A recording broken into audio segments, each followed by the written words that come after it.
Hello, hello, everybody. How are you all doing out there? I hope this video is finding you well. Welcome back to Get Right On In. My name is Andrew, for those of you who do not know, and today I'm so excited because I am joined by the absolutely incredible Johanna and the absolutely amazing Philip Chase. We are going to have an incredible discussion today about imitation versus inspiration for my next little round of readers versus writers. For those of you who have not seen any of those, I just once a month like to bring on a reader and a writer to discuss various topics. The versus part isn't as intense as it sounds, but sometimes these conversations can just get a little saucy. So today we do have Mr. Chase in the role of the writer, so we'll be talking about that a little bit as well. But first off, Johanna, would you like to tell us a little bit about yourself? Sure. My name is Johanna, and that's the name of my channel. And mostly on my channel, I read and discuss fantasy and sometimes sci-fi as well. And sometimes I branch out even from those genres, but mostly I stick to fantasy. And right now, most of my channel is revolving around Malazan and Lord of the Rings. Let's have to get to Malazan. And Philip Chase, I don't think you need much of an introduction, but tell us all about you, sir. Oh, well, first, I just want to say, Andrew, it's such a pleasure and an honor to be here on your channels. And thank you so much for inviting me and Johanna. And Johanna's always fun to talk with. So I'm really looking forward to this discussion with both of you. And yeah, so I'm Philip Chase, and I run a BookTube channel that is dedicated to fantasy. And it's the premise of the channel in the beginning was all about, well, fantasy is worthy of critical exploration. So, and I also, in the process of starting this whole channel, I discovered that BookTube is an incredible community with lots of really wonderful people like you two, and so many other just great people I've met in the process of getting involved in BookTube. So it's just a really great pleasure for me to be here. Thank you. Oh, thank you so much. Wow, Philip, you're such a nice guy. I'm so happy that you came on here today.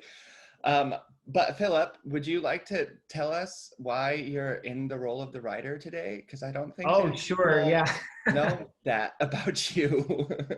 Yeah, so I'm not a published author. I should start with that caveat, but I have written a dissertation. And I also have written a fantasy trilogy that I've been working on for the last 15 or 16 years. So, and actually a standalone sequel as well. So I've got 4 books in this world that I made, and it's been a real fun journey. I have gotten to the point where I have an agent.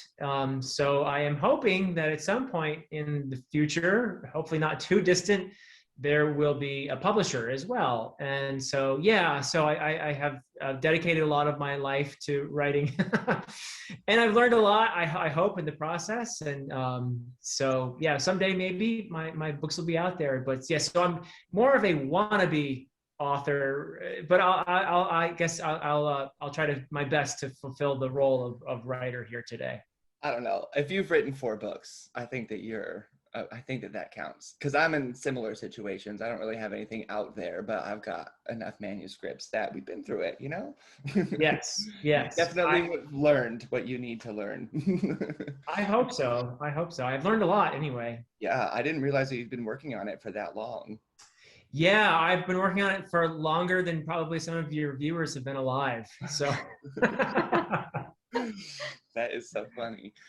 All right, well, I guess then for the topic of the day, when you were crafting those books, were you thinking about how to be original, especially being a professor? I'm sure you talk a lot about plagiarism, things like that, making sure that you're having your own original thoughts, your own ideas. But sometimes in the book world, you also get told that nothing is original because it's all been done and dusted. So how did you go about approaching any of that, or how has that been in your mind? Wow. Okay. So that's a big question. And now I cut me off anytime. Okay. You too, Johanna. Because I have a lot to say in response to that. And first of all, I should mention that in my academic life, I'm a medievalist. Mm. So a lot of what I study and teach is old, like Old English and Old Norse and that sort of thing. So these are stories that have emerged from, obviously literacy had entered the equation, but it was much clearer how these stories were part of an oral formulaic culture. And in those cultures, there's no such thing as originality.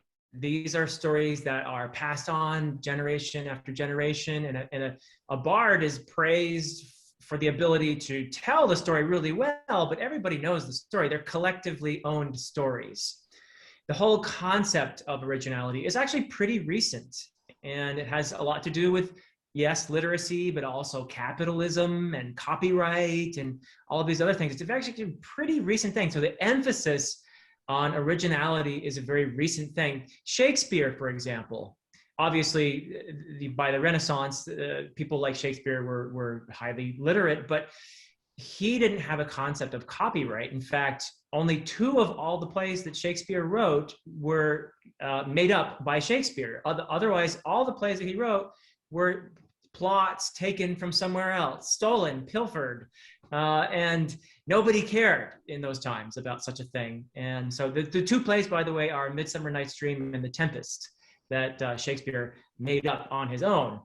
So, you know, that's, he also, by the way, a lot of these plays that he wrote were probably, to some degree, lines were contributed by the actors. And so the idea of just him being the author by himself, making it all up, being highly original, it did not exist in those times. So Chaucer, who was earlier, you know, he's a 14th century writer. He basically would even translate passages from writers who wrote in other languages, in French or Italian, and he would put his translations right into his own stories. So, I mean, the concept of originality just didn't really exist the way we think of it today.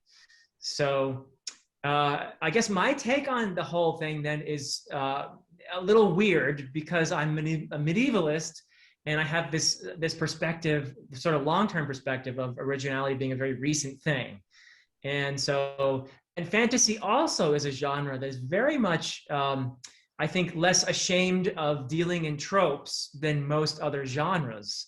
So yeah, obviously we prize people dealing with tropes in an original way, but we love our tropes in fantasy. So that's also another layer, I guess, to this discussion that we can tackle. But so for me, with all this sort of in swirling around in my head as a writer, my idea was that I want to be plugged into the various traditions, and I want to make little, you know, sometimes it's, when you put it nicely, it's like an homage to an earlier work, or just a little wink here and there that of awareness of some, you know, Beowulf is a big inspiration for me. So maybe I'll have a little nod in my book to Beowulf or something of that nature. So other writers, of course, in fantasy have done the same, Tolkien most famously, but plenty of others as well. So yeah, my take on it is that there is nothing new under the sun, but you can handle tropes in a highly original way, I guess, and that is something to be sought after, especially today when we do prize originality much more than before. So I'll shut up for now and let Johanna have her say. As I'm eager to say something. That was fascinating. I have never thought about originality being so tied up in recent times, Yeah. and even capitalism. That alone is just mind-blowing to me. And I think you touched on so many important points, especially the fact that I feel like we fantasy readers are a hard crowd to please, because we want originality, and at the same time, we do want our tropes. Mm-hmm. I know that there's a lot of emphasis lately on trying to bend tropes, to subvert tropes, but at the same time, that is what makes fantasy in a way. Those are kind of the things that we want. So I just wanted to touch on that I think that's important. And I think something that comes to my mind, I always relate things to music, because I'm a music educator. And when I did my master's degree, I know I did a paper that was on a famous, well, not so famous composer, Joseph Marie Canteloube. I don't think anybody's going to know who that is, but I love his work. And when I was studying his compositions, what I found interesting about his music was just what I found kind of original, even though his music was based on folk tune in the Auvergne region of France, and how you still, I don't know, it was distinctly folk music, but there was still something very original in it to me. And so when I started studying this concept of originality in music, I came across a paper by another composer named John Corigliano. I'm sorry, my Italian pronunciation is terrible. And one thing that he talked about when he talked about style, but I think that this applies to all art forms, whether it be fantasy literature or to art, is that each artist, or in this case, writer, has a distinct, unique signature style. Mm-hmm. And what we think of in music, we often talk about, or even like think about painting, like this is an impressionistic painting technique or something. Or in music, we might use terms like that, like this is a sonata allegro form or a piano concerto, or this device is used, but those things are techniques. So in other words, like in fantasy fiction, we might even think of tropes as sort of techniques, but the style is that sort of signature special thing that makes Philip Chase sound distinctly like Philip Chase and no other author, or Andrew sound like Andrew and no other author. It's that signature thing. And we could see that in authors we love. Like if you read an Abercrombie book, there is something very distinct about the way that Abercrombie writes that's very, very different than George R.R. Martin or Stephen Erikson, but there's still something very unique. And actually, Stephen Erikson's a good one to point to because Philip and I, for those who don't know, we just recently did a discussion, a spoiler-free discussion. I feel like I need to say that because a lot of people think it's spoiler-filled that I've talked to, and about Malazan. And we talked a lot about Stephen Erikson's techniques in writing. Yeah. But he does have a very distinct writing style. But at the same time, you still see things like humor, you still see certain tropes or subversion of tropes, there's still certain elements of world building, it's all there. But so I guess my point is sometimes we get very caught up on the distinct features or techniques or things in fantasy, but I'm definitely one who believes that you don't have to subvert a trope for it to be a good story. But I think that there's something, maybe a little more emphasis sometimes on originality and making an original story, when I think that sometimes just the author really developing their individual voice can sometimes carry us as readers much more than they realize. I totally agree with that. Just because, especially always talking to newer writers, I think that the development of an authorial voice is something that newer writers just don't really think about that much because, they're trying to read what's being published, what's popular, how that works for so-and-so, like why is Brandon Sanderson so much better than everybody else? You know what I'm saying? Like, I think they get really caught up in how to make a story sell like that they don't really focus on developing and finding their own way of having their voice come out onto the paper. Exactly. And then I'm glad you brought that up because I think Sanderson has some wonderful advice for writer. I'm not a writer of fantasy, but I imagine his master classes are just a remarkable resource for writers. No, they are. At the same time, I do think that if you try to study these techniques, I don't know if it can be, it becomes so formulaic. And I'm not saying that that's not an important part of writing and learning those techniques, but I just think it's important that the author does learn their own authorial voice, like you were saying. Yeah, I would agree with that. And I don't, in fact, I wouldn't disagree with anything you said, Johanna. No controversy yet, but I would just add that in addition to, I think as you get more experience as a writer, you do find your voice. And that is just like you, I love the musical analogy because when I hear something by Vivaldi, even if I've never heard it before, I know that is Vivaldi, right? So it's like that with an author, and especially as an English professor, I will know each of my students. I would like to be able to say that if you gave me a paper by one of my students that semester, I would know which student wrote it, because everybody does have a distinct voice.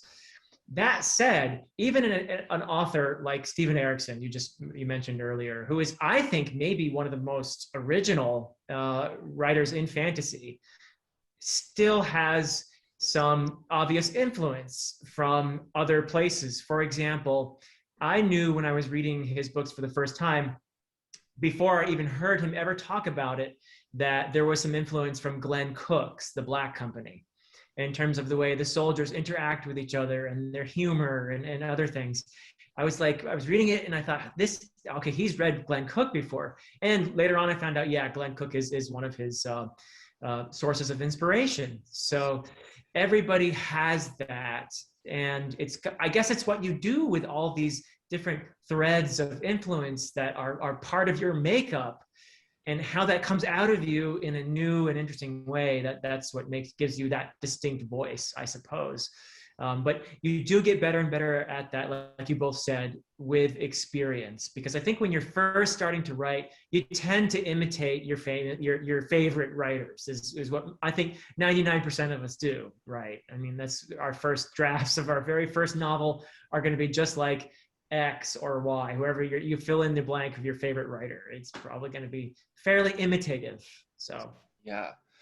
I think though, at the beginning, like when, I was first writing anyway, I liked the idea just in my own time of trying to imitate the people that I liked, just because one advice that I got like way back in the day was to take a passage out of a book that I liked. So like say Lord of the Rings or something, and to write it. Like have it open in front of you and write out 2 or 3 pages, so that you have that time to really connect with those words and that voice.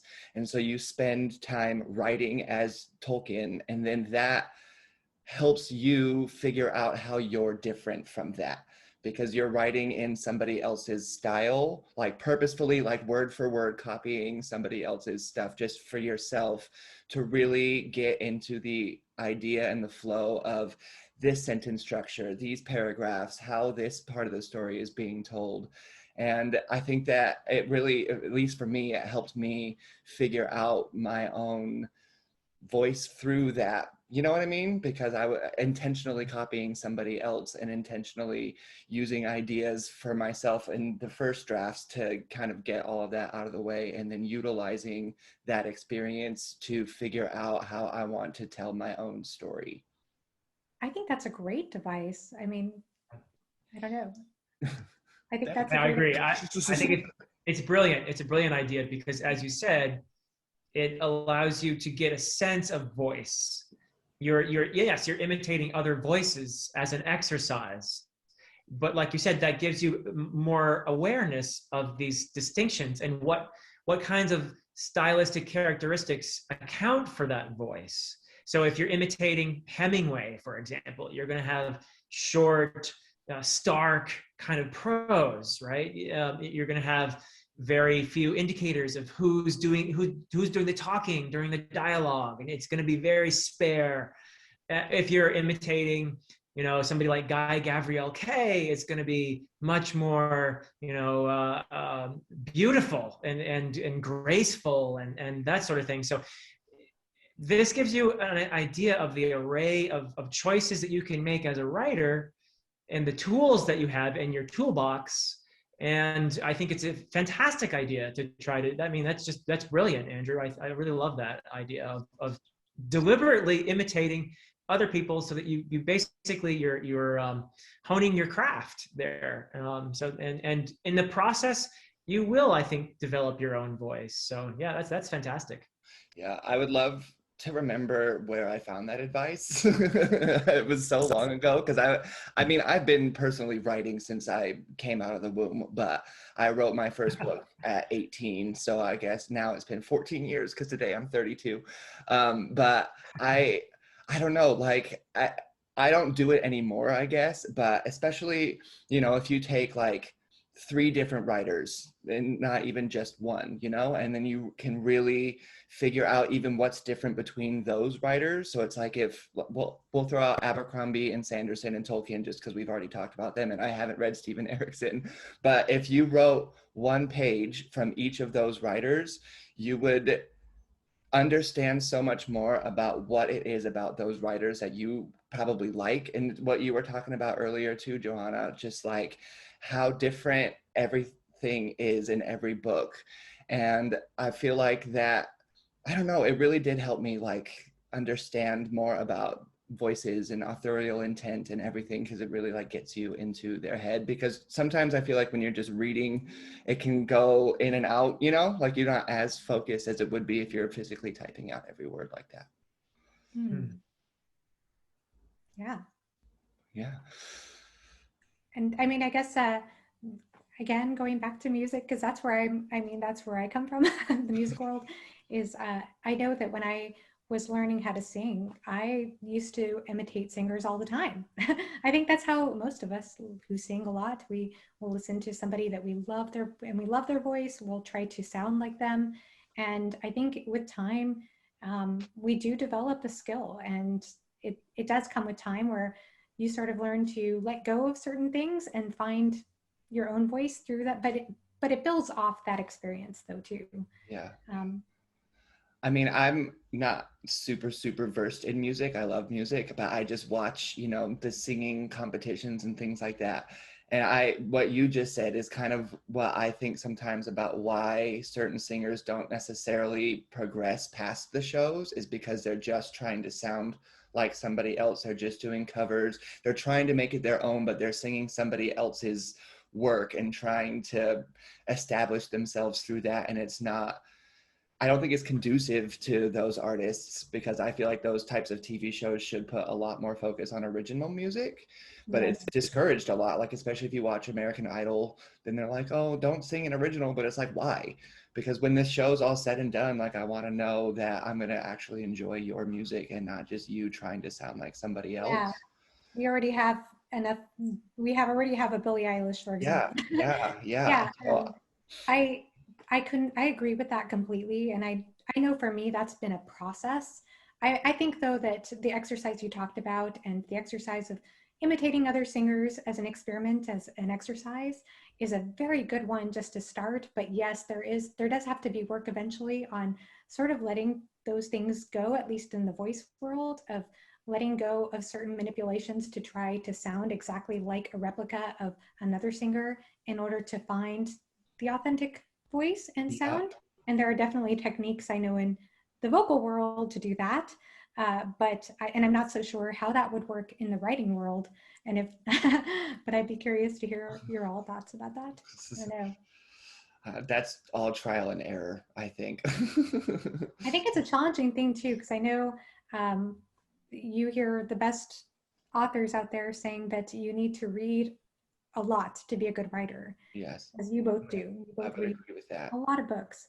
Yeah. I have met authors before who were a little hesitant to read as much, I think in fear that they would, or to read as much in the genre they want to write, in fear that they would be copying certain ideas, which I know that's kind of, I don't know, maybe that could be addressed too. Does that ever, is that ever a concern for writers? I would say that you're yes. going to want to copy somebody else's work? Or I would say yes. But I would also say that it's good to just be cognizant of that, just because I think that that's ultimately why I had this idea of the inspiration versus imitation thing, is especially when you take that imitation purposefully, like I am purposefully going to imitate whoever for how long, and then utilizing what you like and don't like from that person's style to then inspire your own. But at least when I was first writing, I definitely had a decrease in reading. I would say it wasn't as much always about being afraid of imitating or copying as it was just about comparing myself to, like, I'm not as good as this. This is not like, you know what I mean? And I think that was also not a good idea, but it's hard not to do that. You know what I mean? It's hard not to compare yourself to other people. But what do you think, Mr. Philip? Well, I think that what you said makes a lot of sense. And I know some writers who won't even read anything while they're working on a novel because it's just, I think you're using similar parts of your brain and it's just exhausting, perhaps. And that's maybe another reason. But in response to Joanna's question, I'm going to make maybe, I don't know, maybe this will be the day's first controversial statement. Yes. Which, yeah, which But is, that commences. yeah, here we go. Shots fired. So I think originality is overrated today. Mhm. I think people talk about originality like it's one of the most important virtues in writing and in other creative endeavors. And I think people are less original than they believe they are. In fact, I believe that there's such an emphasis on originality that a lot of times people won't even acknowledge some of their influences because they want to be seen as original. Oh, 100%. And there are even writers who famously Joe Abercrombie set out to upset fantasy tropes. Stephen Erickson is another one, and his friend Ian Esselmont. Definitely, they're out to blow up tropes and that sort of thing. So even like Patrick Rothfuss, if you read The Name of the Wind, he's constantly having his narrator Kvothe say something like, if this were a story, this would have happened, but actually this is what happened. But he's very cleverly using the tropes even as he's sort of bashing them. And this is the same thing. If you're going to bust tropes, then there have to be tropes around for you to bust. Do you see what I mean? They have to exist first in order for you to engage with the trope. So even when you're trope busting, you're still engaging on some level with the tropes. So I do think that, as I said before, it is important to try to put your own stamp to grow your own voice. But I think that we overemphasize originality. And we underemphasize our debt to other stories and writers, etc., because we're afraid to look like we're copying someone. So I don't know if you guys think that's controversial or not, but I'm jumping into the controversial fire with you, Philip. okay. No, I completely agree. And that's exactly why I was making the point about the developing the voice rather than trying to make the emphasis of your writing being about being original, or, you know what I mean? I definitely agree that there's just too much, when there's too much emphasis on originality, and when you could see this historically in certain art forms too. Yeah. It becomes more of an, and I find this is true even when I look at a book and I can appreciate when certain tropes are subverted, or this person did something totally different here. Not always, I won't say that this is always the case, but I find that a lot of times those kind of things are more of an intellectual kind of, that's something that I appreciate more intellectually than emotionally.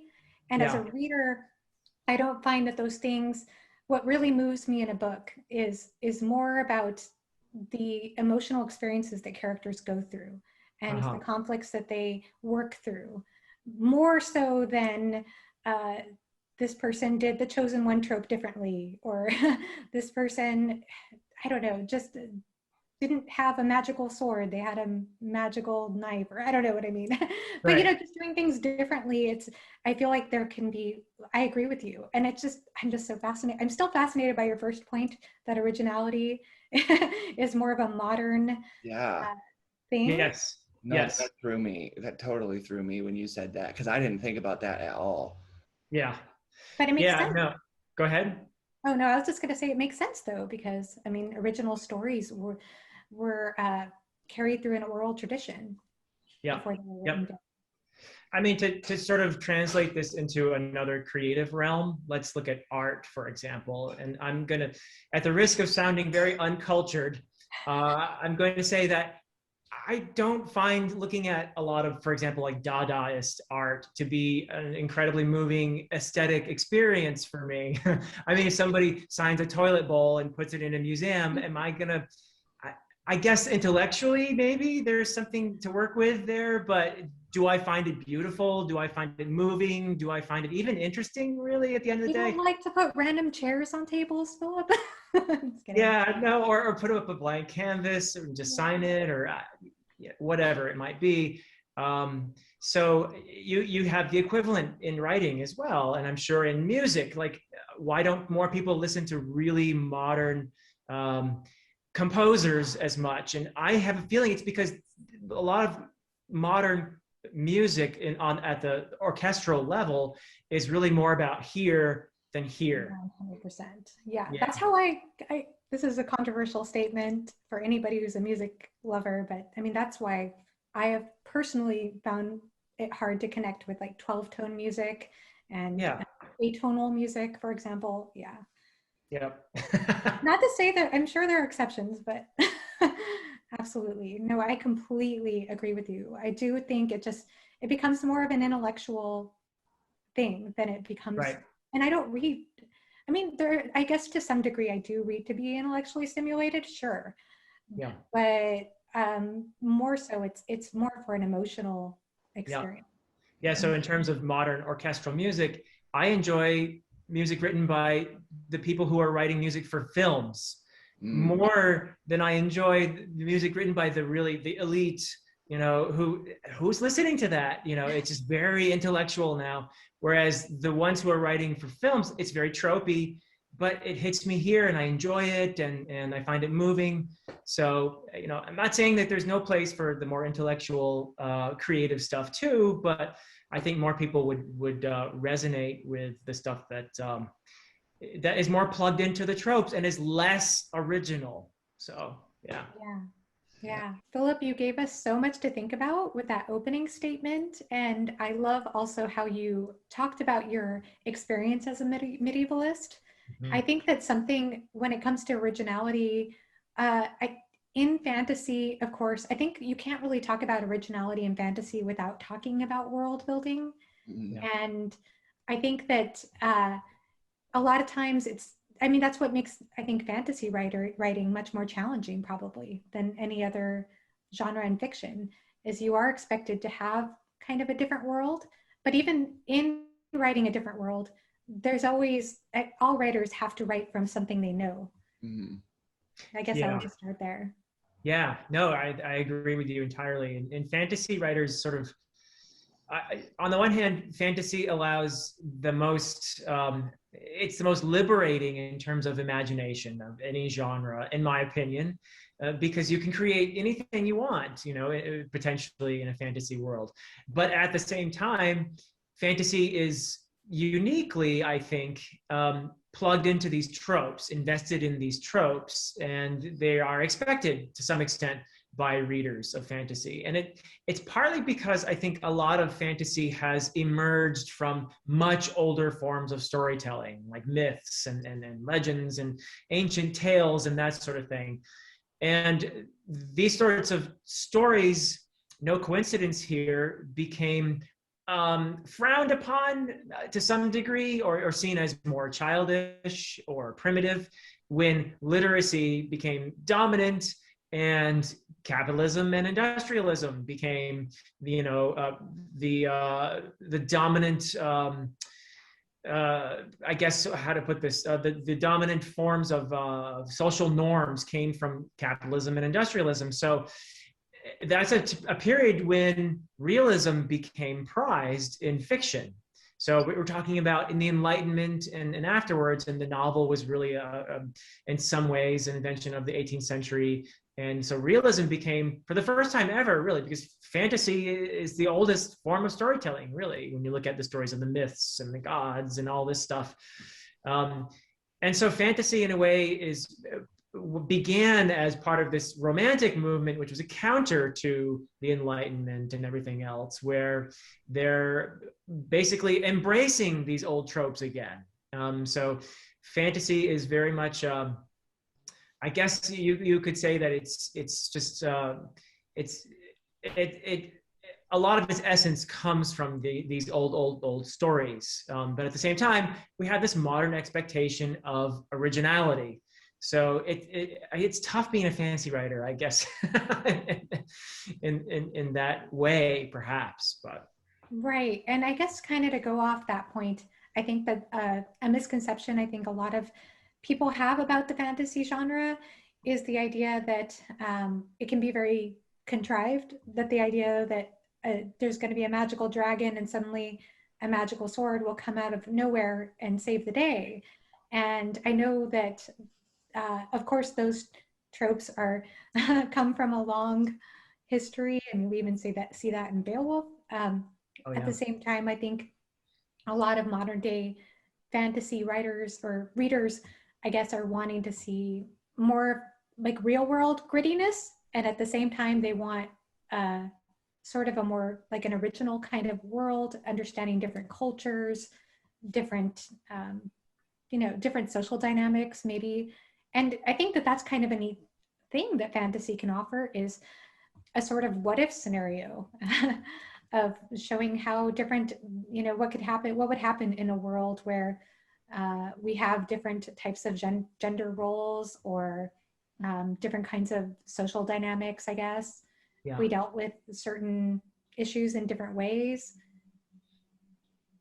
just yeah, I stretching the agree. boundaries. Yeah, Totally agree. And I also agree that world building is one of my least favorite thing about writing fantasy books. Oh, can Trying you tell to, us about that? I just feel like, I don't know, I especially I guess for like what you're talking about with like all these different cultures and all these different things. I think that that's ultimately something that ended up pushing me to be the traveler that I have become, because when I initially published my Immortality Awaits terrible book back in my early 20s, a lot of feedback, I guess, that I had gotten from it were people saying that like you just need to go live life a little bit. Like I grew up in Yosemite, so very like oh, wow. small town, small like everything, and I didn't really have this concept of how like the real world worked, I guess. And so after I ended up publishing that book, that was why I went out to New Zealand, and that was why I did my little trip around America that I've done, and I've been to France and Switzerland and all of this, just because I'm trying to understand more about the cultures of the world that are more than just mine, because they all also say that you write what you know. So I wanted to go out and experience all these other cultures and experience all this other life, but I still find it difficult to translate some of that into my work when it comes to world building, just because I get caught up sometimes in like, well, what if people don't understand this? Or like, what if I did something wrong? Or if I, you know what I mean? Like if I'm misrepresenting something. And so I get really caught up in the world building aspects of things. But I also, after I started working for the Monterey Bay Food Tours was when I started paying more attention to local history and things like that, because I feel like a lot of times it's just like you're trying to go to a restaurant or a museum or a this or a that. And I found a lot of value in really understanding where we came from, and you know what I mean, like is now being in San Diego, it's the same kind of thing. Like I've been really trying to get into the historical aspects of everything and how it became what it is today. But then when you have to create that for your own world, like it's just so many different things to think about, with different religions, different political affiliations, different like, I mean, what they do eat, the landscapes, their architectures, like all sorts of things. And I think that it's just a lot to think about. But I love what you're saying there, Andrew, about, I suspect that a lot of people who love to write are also people who love to travel. And what you're saying about life experience, it's just so true. And in my own case, I can say definitively that if I hadn't gone and lived in Nepal for a time, I would never have written the books that I've written the way that I wrote them. I might have written something much more tropey and much more classically fantasy, much more Tolkien-like. But because I had that experience of living in a part of the world very different from the one that I knew well, it challenged me and it absolutely broke down some of my conceptions, and made me into a different person. And those life experiences, talk about inspiration. I mean, that's our topic here. Inspiration doesn't just come from all the stuff you read, which is great experience too. It comes from what you live. And so I really love what you were saying there about your travels and everything making you into a different writer. And that is the thing about being a young writer. And I've heard that advice as well, is that it gets some experience. But that doesn't mean don't write when you're young. You need to practice. So write when you're young, but just, accept that that might not be your best work yet. So an experience really is a great teacher. What comes in, you don't know how it's going to come out in your writing. So that's really well said. Beautiful. Yeah, I'm not a writer, obviously, but I do love to travel, and I know for me, I know that there's nothing wrong, in my opinion, with reading for escapism, but I kind of, in my way of thinking, I like to think of reading for expansionism, to sort of see beyond what I know. And traveling does that for me as well. And just to see different cultures and to see different ways, different possibilities beyond my own sort of limited ways of living. And I think that as a reader, I love seeing different worlds in fantasy.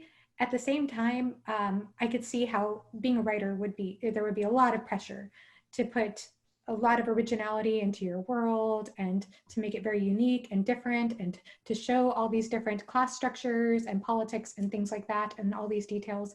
But I could say that as a reader, when it becomes meaningful to me as a reader is when I see how that is affecting the character directly. So to see it more from a character perspective rather than, look, I have this world, look how amazing and different and original it is. It's more just about the intimate experience that the character has interacting with that world or how that affects them distinctly. And I know I have a little bit of a disconnect in originality when I don't really see how that plays a role in the narrative.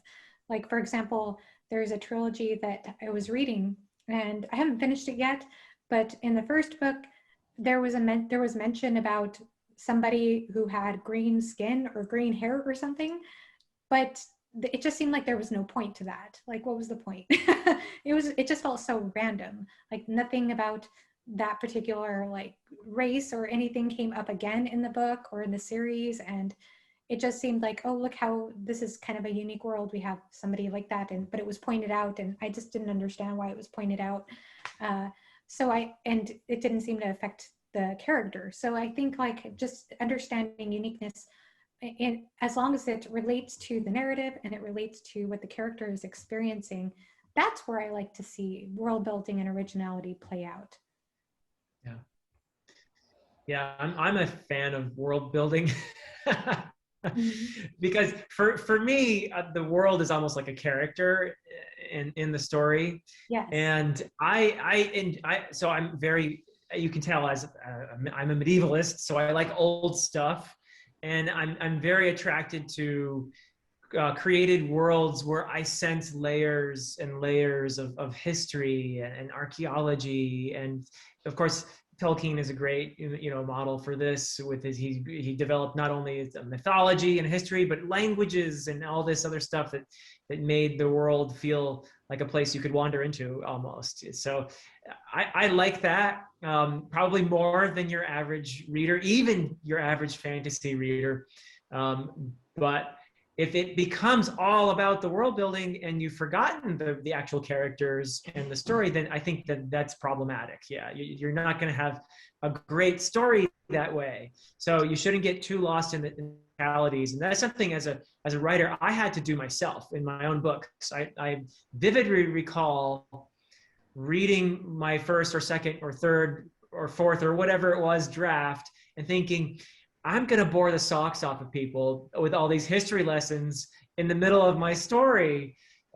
So you do have to be, I think, aware that the story comes first and the characters, and the world building should support that. Absolutely. But yeah, I'm a sucker for really those layers in the sense of a past that is buried beneath the present, but is somehow influencing the present. That's a very common, of course. Well, I think that's wonderful. And I think that probably does, the world that you're creating in your book probably does have several layers as a result of all the histories and everything that you wrote. And I'm sure that's going to have a huge impact on readers.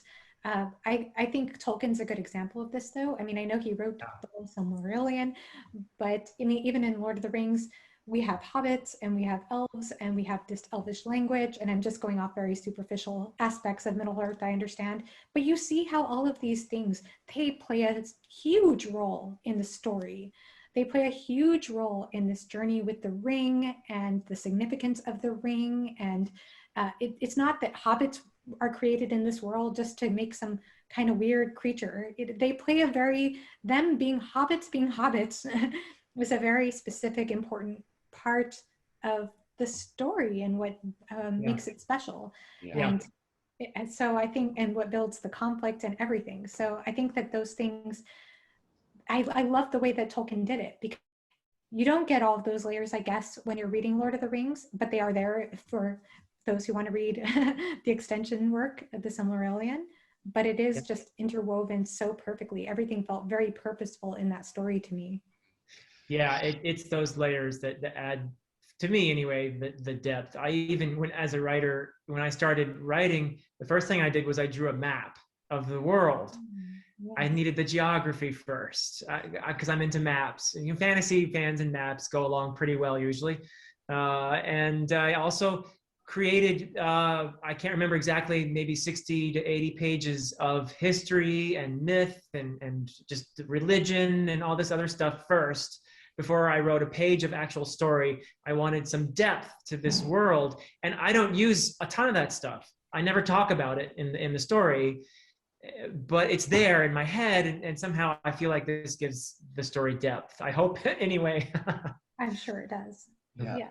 Well, I think that I'm kind of backtracking a little bit now, but I just think that like it's important for the writer to know all of this backstory, whatever gets put in or not, just the way that you were talking about things being interwoven into the Lord of the Rings and Silmarillion and everything. I think that there's just so much like back effort that goes into stories that just never makes it into the story, that I just still think is super important for the author to explore themselves.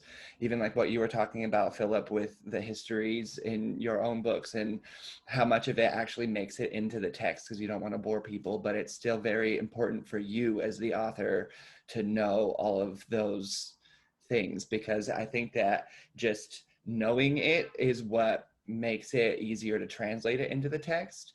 Because speaking from personal experience, I suppose there was just so many times when I just was like, what about that, or what about this, or how did this influence that? And there were a lot of times when I got really caught up in that idea of just like, oh, I don't know. But then it's like, you have full power to know, like whatever I say happens in this history is what happened in this history. So I just think that it's good to really explore all those aspects of your story just by yourself, regardless of what makes it in there, just because I think that that's what enhances it kind of on its own without you having to put all of that extra like thought and effort into certain scenes or certain places where it just kind of weaves its way in. Yeah. You know, Go ahead, Johanna. I'm sorry, I didn't mean to interrupt. No.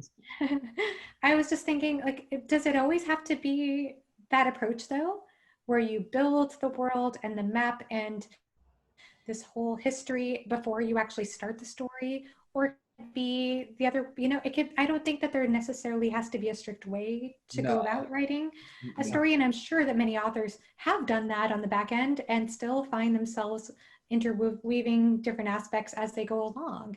I was just thinking, as an example, I don't know why this keeps coming to my mind, but I keep on thinking about Harry Potter and the Howler message that Mrs. Weasley sends to Ron. And I was thinking about that, how clever this scroll Howler device was to communicate, to send communication into Hogwarts. And I just can't imagine she sat there and really thought of all these little details before writing the first book. But I thought that was kind of a clever solution to the problem of communication, how to get communication across. Yeah, I think you're right. I don't think that it has to be all done before you start writing, was just all I was going to say to that, because especially if you're a new writer, the first draft, you focus on the plot, you focus on just getting it out on paper. There can be elements of knowing things beforehand, but I don't think that it's something that should be too focused until you even do start getting into the story, just because stories, characters, all of it kind of just takes on a life of its own after a while. So I at least did not have so much like back knowledge into really any of the stories that I've done. I did also draw myself a map, which was fun, but yeah, I don't think that it needs to be done like right off the bat like that. Just because I think that can ultimately end up inhibiting a lot of people instead of helping them, because I think that they would spend so much time trying to figure out these intricacies that it would just prevent them from even starting in the first place.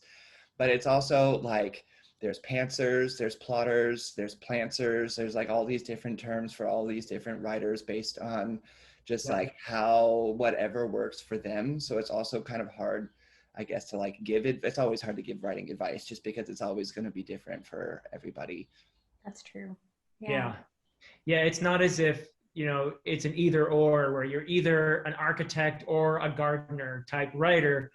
There's a spectrum there, and most people are somewhere in the middle, right? Nobody's a pure architect, and I tend to be more on the architect side, but as I write, the story takes on a life of its own, and it becomes an organic thing where I have to introduce things I never even thought about before, and the story sometimes takes me places I didn't expect. But that world building thing is something you can even extend to films, right? So I know, Andrew, you've been to Hobbiton. I did it on my birthday 6 years ago today. Yes. Oh, that's wonderful. I was just about to post that on my Instagram when we're done, actually. Yes. Like one of your favorite videos is one of my favorite videos of yours, I should say, is the one where you take us to New Zealand and on your Lord of the Rings tour. It's such a wonderful video. That was a fun video. But I think you could testify to the fact that when they created these sets, they did things that people who watch the films will never see. There are little things that are carved in corners, and there are little details everywhere that, I mean, the amount of detail and work that went into this world building, and it's a film, not a book, but I think it's a similar concept. Yes. It supports the story even if the viewer never sees it, right? So similar kind of thing, because the actors know that these details are there, and perhaps these details influence the acting, so in a similar way, the writer knows these details are there, and that influences how the story emerges. You have to be convinced as a writer that the world you're wandering around in is real.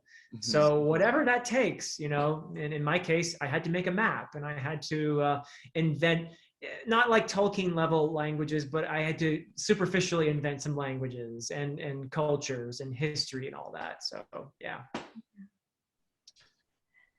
That's awesome. I wonder, I mean, I think the reason that I would be nervous to try to write a book, having written what I have written in the past, I just know that writing can be a very lonely experience at times. It can be, at least for me, and it could be when you're trying to work with so many ideas in your head, it could be really hard if you're doing that all on your own, and it can be very helpful if you have somebody to bounce off of. Do either of you, I know this is a little off topic, but do either of you like sort of share ideas with somebody else, like with I guess, I mean, you have an agent, Philip, I don't know how that works. But yeah, I'll let Andrew answer first, and then I'll give my answer. I mean, most of mine, I guess, would just come from other writing groups, critique partners, things like that. Mm-hmm. But I don't have like one person that like I share my ideas with or this or that. Like I just have various people that I talk to throughout, I don't know, all of it. But yeah, I've always been solo dolo, so I definitely understand the loneliness that can come with writing, because there's times when I just am like in my room by myself, and it's just like, I don't know, there's like this crazy adventure that's happening that only I know about. Yeah. Yeah, I mean, for me, initially, it is similar. Over the years, since I'm crazy enough to be working on this for 15 or 16 years, I have shown my book, especially the first one, to lots of different people. I have shown it to friends, family members, students, and ultimately, though, when I did get an agent, that was a big step, because friends and family members are going to be, oh, that's nice, that's really good, whereas an agent, he made me work hard. Okay, so he's like, yeah, I see a lot of potential here, but I want you to, and he didn't give me little micro level suggestions. They were like macro level suggestions. You need to do more of this sort of thing, and I worked on it and worked on it and gave it back to him. That's pretty good. A little more of this now, and so my agent was fantastic in that respect. I think that what emerged from that process, that dialogue, was a much better book than what I had done on my own. And I can say also, because I've talked about this before on my channel, I actually showed my first book to AP Canavan. He's somebody I've been doing a lot of Malazan discussions with, because we're reading the series together. And he is a professional editor and advanced reader. He is actually Steven Erikson and Ian Esselman's advanced reader. So he knows what he's doing. And he also had lots of things, even though I had worked on it all these years. AP was able to say, you could do this part a little bit better here, or you could do something different here, or this doesn't make any sense. What are you thinking? So I absolutely love working with other people, fresh eyes, people who know a lot about narrative and storytelling, and can, I would count AP and my agent as people like that, to improve what I'm doing. I absolutely believe that it is, in the best cases, a very communal thing, even though the majority comes from the writer and the basic story and everything else. I think your best stuff will emerge only when you work with other people and have them look at your work. That's been my experience for sure. Oh, 100%. I agree with that. Great. Absolutely. Oh, that's so interesting. And that kind of leads to another point, because as much as we could sit here and say that originality is maybe overrated and put ourselves in the line of fire, I wonder how that view, how publishers see that view and whether there's a lot of pressure among publishers to publish books that are original. I suspect it's the opposite, actually, because publishers want to make money. Mm-hmm. And so if, let's say, something makes a big splash, and I mean, you've seen it, what was the vampire thing that was so popular a few years ago? Twilight. Yes, Twilight. I was working at Borders during that craze, so. Yeah, so Twilight happens, and then publishers are going to be looking for the next Twilight, they're going to be, so I actually think for publishers often, they're looking for something that is going to sell before they're looking for something that is original. At least maybe that's a cynical take on the publishing world. No, but I don't think it. I think you're right. Yeah. Yeah. I just wondered, had that conversation on one of my recent writer things like this about the publishing industry and how confused they are. Actually, I should probably check that out. Yeah, that's probably true.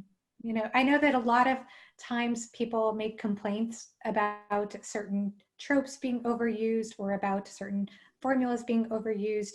I hear that complaint much more for the YA genre than I do for the adult genre. But I do wonder how much pressure those authors receive from publishers. And maybe it's different for the YA genre than it is for the adult genre. I definitely think, just because, I don't know, with the publishing industry, they, like what Philip just said, like they just care about what they think is going to sell. And then I think that it makes it so much more difficult to pursue something that would be original, because if it has to be like, oh, I can sell this because of whatever reason. And I think especially these days, that's why there are so many different publishing options. And I think that's why there are so many people who pursue self-publishing, just to be able to maintain that control. And with self-publishing, personally, I just feel like as long as you like go in with other editors or have other eyes or like do things to make sure that it's, you know, good enough, then it's definitely like an avenue worth pursuing. But there are also a lot of writers who just write like one draft and then think that that's all that it takes. And I think that that's where some of the stigma of self-publishing comes from. But yeah, I think that that's what makes it so hard to try and sell books to publishers these days, because you really don't know what they want, because you really don't know what they think is going to sell, and you don't know what tropes they think are being overdone, or what tropes they think are the hottest, or this and that. And I think that that does get frustrating for the readers as well, because it's just the publishers deciding what the readers are going to read. Like this is what your option here, and so if you don't like it, then wait for the next craze. I'm reminded of Alan's "Not every book can be like Game of Thrones." Yes. You know? So maybe publishers are saying, well, we can't put that it's like Game of Thrones, so we can't publish it. Yeah, for a while they wouldn't publish it if it weren't something they could say Game of Thrones somewhere on there. So yeah. I don't want to sound too harsh on the publishers though too, because they're in a tough time. You know, they are. It's a very difficult time. A lot of publishing houses have disappeared. It's hard to compete with video games and the internet and everything else. And we're in a really weird time where the whole music industry went belly up essentially, you know, because of the internet, and publishing is sort of dying a slower death maybe, or I don't know, maybe they're figuring things out, but it's tough. And it's really tough to take chances now because the margins are slimmer than ever. And so they want a sure bet. And I feel for them. I definitely do. So I don't want to sound too mean to the publishing world, because there are some great people out there who are just trying their best to bring out great books, and so it's tough. It really is. Yeah. Well, and on that note, I've got 5 minutes left on our little Zoom meeting here. So did you two have any final thoughts before we move into wrapping this one up? Not so much. I think we did pretty well here. I'm feeling inspired by our discussion, and I'm sure your viewers will too. So again, I just want to thank you, Andrew, for having me here and giving me this pleasure of seeing you. It's not quite face to face, but at least we're kind of live here. So that's a lot of fun. And Johanna, I always love talking to you. So yeah. I love Johanna. Thank you for the hair today. Look at the well done, best hair on YouTube. There. Thanks. I'm pretty sure I'm the first person that said that, and I'm going to say that until you said that before I even started a channel. You said you should start a channel because you have such great hair. You do. And look how far you've come now. Thank you. It's such a pleasure to be on here on Get Right On In. I'm such a huge fan of your channel, Andrew, and of yours, Philip. So it's my pleasure to be here. Well, I am so appreciative of you two being here and joining me on my birthday and having this lovely conversation. I had so much fun with you two. Thank you all as well for you viewers at home for watching. I hope you enjoyed this video as much as we enjoyed making it. If you did like this video, I would love it if you would give it a little thumbs up, as well as potentially consider pressing on that little subscribe button for myself, as well as these two lovely human beings whose channels are linked in that description box. So in the meantime, I hope you all have a day just as beautiful as you, and I will see you all in the next one. Bye. Happy birthday. Yes, happy birthday. Books. I vividly recall reading